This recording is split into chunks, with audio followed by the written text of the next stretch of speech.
మీ ఎలాంటి వ్యాపార ప్రకటనలకైనా వెంటనే మా ఛానల్ సంప్రదించండి. అందరికీ నమస్కారం, నేను శిరీష. ముందుగా అందరికీ శ్రీ పరాభవనామ సంవత్సర ఉగాది శుభాకాంక్షలు. ప్రస్తుతం మనతో పాటు ఉన్నారు ప్రముఖ ఆధ్యాత్మికవేత్త, జ్యోతిష పండితులు, బ్రహ్మశ్రీ చేబిఎం కిరణ్ శర్మ గారు. గురుగారితో మాట్లాడతాం. నమస్కారం గురుగారు. శుభమస్తు, ఆనంద సిద్ధిరస్తు.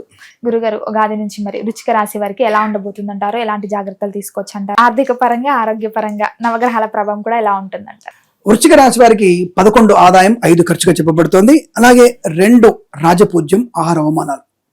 వృశ్చిక రాశి వారికి నిజంగా ఈ సంవత్సరం కూడా గత సంవత్సరం కంటే భిన్నంగా ఉండకపోవచ్చు, but same as it is ఫలితాలే కనపడుతున్నాయి.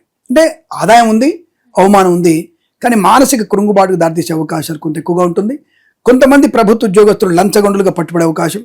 మీరు ఆశ్చర్యపోయింది ఏంటంటే కొంతమంది కలెక్టర్లు, జ్యుడిషియరీ డిపార్ట్మెంట్లో జడ్జీలు కూడా మేబీ లంచగొండలుగా పట్టుబడవచ్చు. అటువంటి స్థితి కనబడుతుంది ఈసారి. ఈ రాష్ట్రం అటువంటి వాళ్ళు ఎవరైనా ఉంటే, అంటే జడ్జీలు కానీ ఐఏఎస్ ఆఫీసర్లు ఎవరైనా ఉంటే మాత్రం చాలా జాగ్రత్తగా ఉంటే మంచిది. అటువంటి వాటికి దూరంగా ఉంటే మంచిది. అంటే కమిట్ అయిపోయి టెంప్ట్ అయిపోయేటువంటి కొన్ని విషయాలు, డబ్బు విషయాల్లో కక్కుర్తిపడే విషయాలు రెండు ఉన్నాయి. కాబట్టి వీరు జాగ్రత్తగా ఉంటే మంచిది. ఇక వృత్తిపరంగా, ఉద్యోగపరంగా ధనయోగం బాగా ఉంది. అయితే ముఖ్యంగా ఈ వృశ్చిక రాశి వారికి ఏంటంటే అష్టమంలో ఉన్నటువంటి గ్రహ సంచారం, వృశ్చికం, ధనుసు, మకరం, కుంభం, మీనం, మేషం, వృషభం, మిథునం, అష్టమ స్థానంలో ఉన్నటువంటి గురుడి యొక్క ప్రభావం, విపరీతమైనటువంటి కాముకమైనటువంటి దృష్టి. అంటే తనకు తానే గొప్పోడు అనుకోవడం, అనవసర వివాదాలకు వెళ్ళడం, దుష్టులతో సహవాసం, ఇది ఎక్కువగా ఉంటుంది. ఎప్పటి వరకు ఉంటుంది? ఇది జూన్ 2 వరకు ఉంటుంది. బట్ జూన్ 2 తర్వాత మీరు నమ్ముతారమ్మరో రాముడి కంటే గొప్పవాడిగా మారే అవకాశం ఉంది వీళ్ళకి. అటువంటి యోగం కూడా భాగ్యస్థ గురుడి వల్ల వీరికి సెల్ఫ్ రియలైజేషన్ బాగా ఉంటుంది. అయ్యో, నేను ఎటువంటి పాపకర్మలు చేసినాను, దాని నుంచి బయటపడినటువంటి తపనతో అనేకమైనటువంటి పుణ్యకర్మలు, బాధ్యతాయుతమైన పనులు, రాజకీయ రంగంలో ఎదుగుదల, సినిమా రంగంలో లాభాలు, కళాకారులకి అభివృద్ధి పొందుకోవడం, కుటుంబానికి మంచి చేదోడువాది ఉండడం, వివాహ యోగం, సంతాన యోగం, శత్రునాశనం, మిత్రలాభం, రోగనాశనం, రుణ విమోచనం, ఈవెంట్ చేసే వారికి మంచి ఈవెంట్స్ లభించడం, అలాగే విదేశాల్లో కూడా విద్యా, ఉద్యోగ, వ్యాపార లాభం, స్వదేశంలో కూడా విద్యాభివృద్ధి, అనేక రకాలైనటువంటి శుభయోగాలు పొందుకుంటారు. ఆ జూన్ 2వ తేదీ నుంచి అక్టోబర్ వరకు విపరీతమైనటువంటి యోగం ఉంటుంది. చాలా మంచి అదృష్ట యోగాలు ఉంటాయి. మొదట్లో చెప్పాను, ఈ గురుడు యొక్క ఓవర్ ఎక్స్ట్రీమ్ సంచారం వల్ల జరిగేటువంటి కొన్ని అనర్థాలు అలాగే ఉన్నాయి, జరిగేటువంటి లాభాలు కూడా అలాగే ఉన్నాయి. ఈ 5 మాసాలు వీరి జీవితంలో మర్చిపోలేనటువంటి సమయం ఇది. అంటే విద్యార్థులు కానీ, ఉద్యోగస్తులకు కానీ, వివాహ సంబంధ విషయాలు కానీ, ఎంతో కాలంగా ఎదురు చూస్తున్నటువంటి ముఖ్యమైనటువంటి పనులన్నీ కూడా ఈ సమయంలో పూర్తి చేసుకోగలిగేటువంటి అదృష్టమైనటువంటి ఈ సమయంగా చెప్పవచ్చు. జూన్ టు అక్టోబర్ ఎండింగ్ వరకు. మళ్ళీ అక్టోబర్ నుంచి అంటే November to February, November, December, జనవరి వరకు, నవంబర్ టు జనవరి వరకు వీరికి ఈ యొక్క దశమ స్థాన సంచారంలో, అంటే సింహరాశిలోకి గురు సంచారం వల్ల అనేకమైనటువంటి ఒత్తిళ్లు ఎక్కువగా ఉంటాయి. నష్టాలు ఉండవు కానీ ఒత్తిళ్లు, ఉద్యోగంలో ఒత్తిడి, కుటుంబంలో ఒత్తిడి, పనిలో ఒత్తిడి, నిద్రలేమితనం, ఏదో అనారోగ్యం ఉందన్న ఫీలింగ్ ఉండడం, గుప్తమైన శరీర భాగాల్లో అనారోగ్యం ఉందన్న ఫీలింగ్ ఎక్కువ అవడం, అనవసరంగా ఎవరైనా ఏదో చేస్తారని భయపడడం. ఇంత ధైర్యం ఉన్న వాళ్ళు చిన్న చిన్న విషయాలకే భయంతో ఉండే అవకాశం, ఎక్కడ అవమానం పొందుకుంటున్నటువంటి ఇన్ఫీరియారిటీ కాంప్లెక్స్ ఎక్కువగా ఉంటుంది వీళ్ళకి. దానివల్ల వీరు అనేకమైన నష్టాలు, కష్టాలు తెచ్చుకుంటారు వీరు. కానీ రియాలిటీలో వీరికేం జరగదు అట్లాంటివి. కానీ అభూత కల్పనతో వీళ్ళు అలాంటి ఊహించుకొని వీళ్ళకి నష్టం. నాలాంటి చెప్పినా సరే, బాబు ఇది కేవలం నీ ఫీలింగ్ అని చెప్పినా సరే, తనకు అలా విని ఓకే గురుగారు చెప్పారు బాగుంది అనుకుంటారు.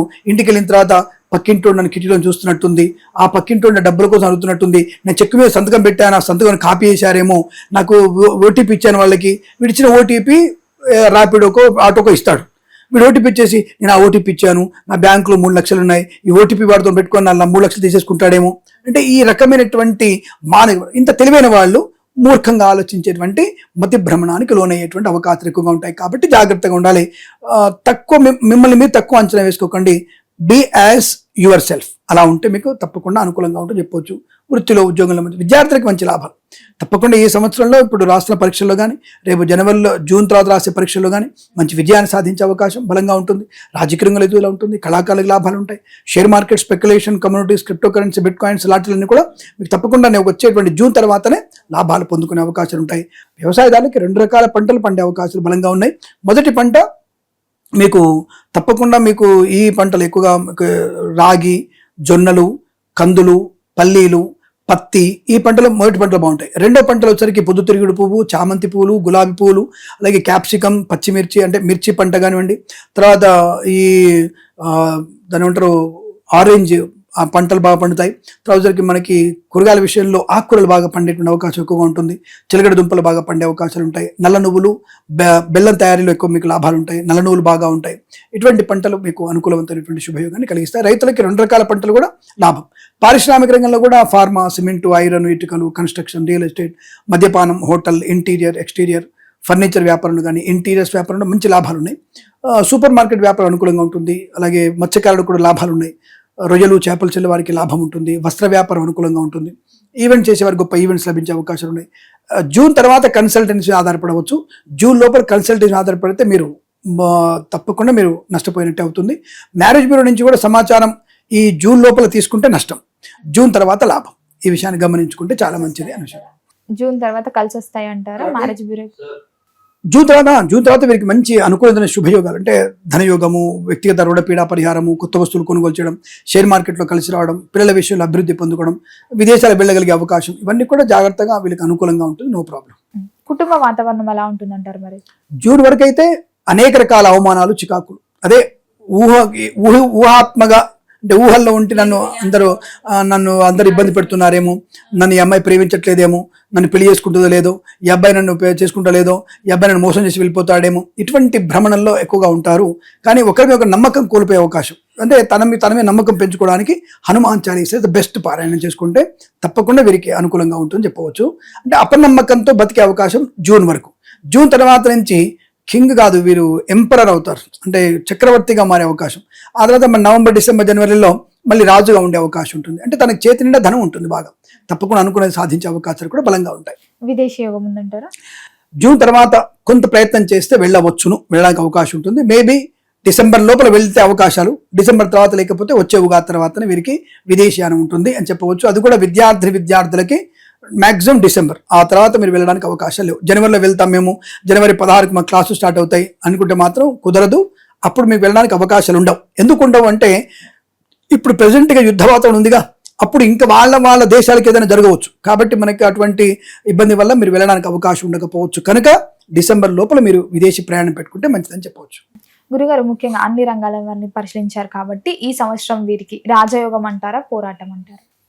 వీరికి రాజయోగం అంటారు. ఎందుకంటే మోర్ దెన్ 75% వీరికి 5 నెలల్లో ఎంపరర్ అవుతుంది కదా, హై లెవెల్ యోగం ఉంది. కాబట్టి తప్పకుండా వీరికి అనుకూలవంతమైనటువంటి శుభయోగాలే కదంటే మంచి 75% మోర్ దెన్ శుభయోగాలు. కానీ జూన్ వరకు అనేక రకాల ఇబ్బందులు, చికాకులు ఎక్కువగా ఉంటాయి. బీ కేర్ఫుల్, జాగ్రత్తగా కూడా చెప్తాను. ఏ దైవారాధన బాగుంటుంది? ఆంజనేయ స్వామి, తప్పకుండా వీరు ఆంజనేయ స్వామిని, లక్ష్మీనరసింహ స్వామిని, దుర్గా చండీ పారాయణ చేసుకుంటే ఇంకా మంచిది.